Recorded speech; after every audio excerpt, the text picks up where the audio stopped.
আসসালামু আলাইকুম ওয়া রাহমাতুল্লাহি ওয়া বারাকাতুহু। তো আমরা 18তম নিবন্ধনের যারা অ্যাপ্লিকেশন মানে অ্যাপ্লাই করতে যাদের ভুল হয়েছে বা অ্যাপ্লিকেশন কপিতে ভুল আছে, তা এই ভুল সংশোধন বা এই অ্যাপ্লিকেন্ট কপিতে ভুল সংশোধন আমরা কিভাবে করব সেটা নিয়ে আমরা আজকে আলোচনা করব।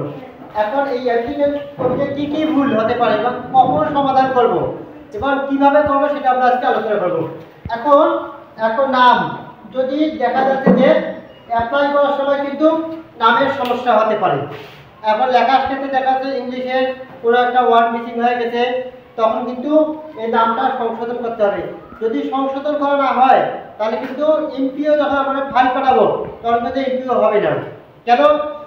ন্যাশনাল আইডি কার্ড এবং সার্টিফিকেট, একাডেমিক যে সার্টিফিকেট আছে এই সার্টিফিকেট যদি আমাদের এনটিআরসি যে আমরা 18তম নিবন্ধনের চূড়ান্ত রেজাল্টের পর যে একটা আমরা সার্টিফিকেট পাবো, ওইটার সাথে কোনো নামের কোনো অক্ষরের সমস্যা হয় তাহলে কিন্তু আমাদের কী হবে, এমপিও বা এমপিও হবে না, আমাদের ফাইল সেন্ড করলে কিন্তু এটা রিজেক্ট করে দেবে।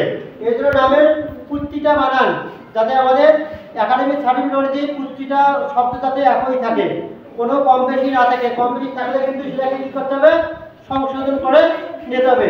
এখন আরেকটা হচ্ছে যদি জন্ম তারিখ বা সাল, যদি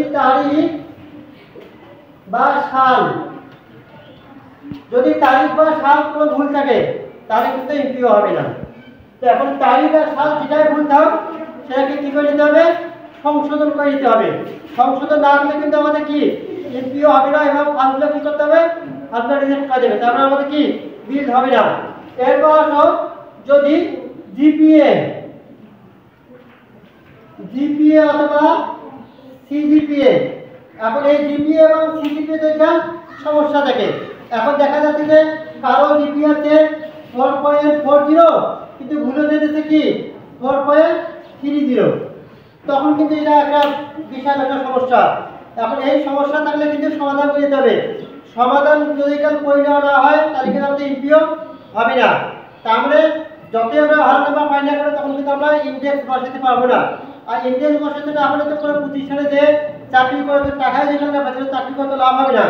তো এখন যদি জিপি অথবা সিজিপি যদি কারো কোনো সমস্যা থাকে তাহলে সেটা কী করতে হবে, সংশোধন করে নিতে হবে।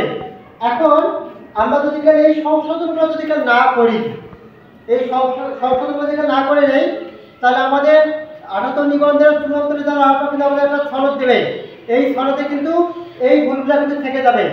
যখন অ্যাপ্লিকেন্ট কপি কিন্তু দিতে হবে। অ্যাপ্লিকেন্ট কপি যখন ভুল হবে তখন কিন্তু আমাদের ফাইলটা রিজেক্ট করে দেবে এবং বাতিল হয়ে যাবে।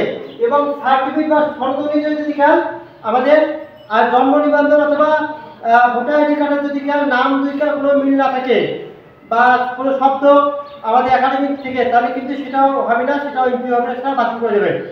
এখন এইগুলো আমরা কখন সংশোধন করব, এই ভুল সংশোধনগুলো আমরা কখন করব? এখন আমাদের যখন চূড়ান্ত রেজাল্ট হবে 18তম নিবন্ধনে তখন কিন্তু এনটিআরসি একটা মেসেজ দেবে, সকল একাডেমিক সার্টিফিকেটগুলো ফটোকপি নিয়ে কিন্তু এনটিআরসিতে একটা হার্ড কপি একটা জমা দিতে হবে। তারপরে এই হার্ড কপি জমা দেওয়ার সময় কিন্তু আমরা এটা সংশোধন করে নিতে পারবো। এখন কীভাবে সংশোধন করবো, এনটিআরসি অফিসে যে বলতে হবে যে আমার যদি নামের সমস্যা বা কোনো জন্ম তারিখ অথবা সিজিপির সমস্যাটা আমি সংশোধন করবো কীভাবে, তখন হয়তো ওরা একটা ফর্ম দেবে। এখন ওরা যেটা ফর্ম না দেয় তাহলে নিচে কিন্তু ফর্ম পাওয়া যাবে, কম্পিউটার দোকানগুলোতে ফর্ম পাওয়া যাবে ভুল সংশোধনের জন্য একটা ফর্ম।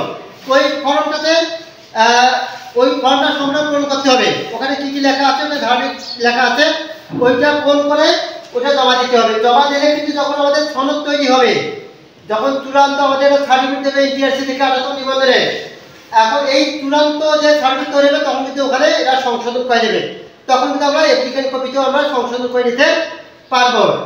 এখন এই সংশোধনটা যখন আমাদের একাডেমিক যতটা সার্টিফিকেট এই হার্ড কপি জমা দেবো তখন কিন্তু একটা ফর্ম দিয়ে যে আমাদের ভুলগুলো আছে সেই ভুলগুলো সংশোধন করে দেব। তো ওই সময় সংশোধন করা ছাড়াও এখন কিন্তু এখন কিন্তু ওরা অনেক ব্যস্ত, এখন কিন্তু নাও নিতে পারে। এজন্য যখন আমাদের একাডেমিকগুলো হার্ড কপি যখন আমরা জমা দিতে যাবো রেজাল্ট চূড়ান্ত রেজাল্টের পর তখন কিন্তু এই ভুল সংশোধনটা কিন্তু তখন জমা নেবে। তখন আমরা অবশ্যই যেগুলো ভুল আছে সেই ভুলগুলো সুন্দরভাবে সংশোধন করে এনটিআরবি অফিসে জমা দিলেই তো আশা করা যাবে যে আমাদের এই ভুলগুলো সংশোধন হলে এমপিও হতে কোনো সমস্যা হবে না এবং ইন্ডেক্স বসাতে কোনো সমস্যা হবে না। তো যাদের এই সমস্যাগুলো আছে, অনেকে আমার বলছে স্যার যেগুলো আমরা ভুল করেছি সেগুলো সংশোধন কীভাবে করব। তো এইভাবে কিন্তু সংশোধন করতে হবে। যাদের সমস্যা তারা অবশ্যই যখন একাডেমিক সার্টিফিকেট ফটোকপি জমা দেবেন তখন অবশ্যই ভুল সংশোধনের কাগজটা নিয়ে ফর্ম পূরণ করে জমা দেবেন। তাহলে দেখা যাচ্ছে ভুল সংশোধন হয়ে যাবে, আর কোনো সমস্যা হবে না।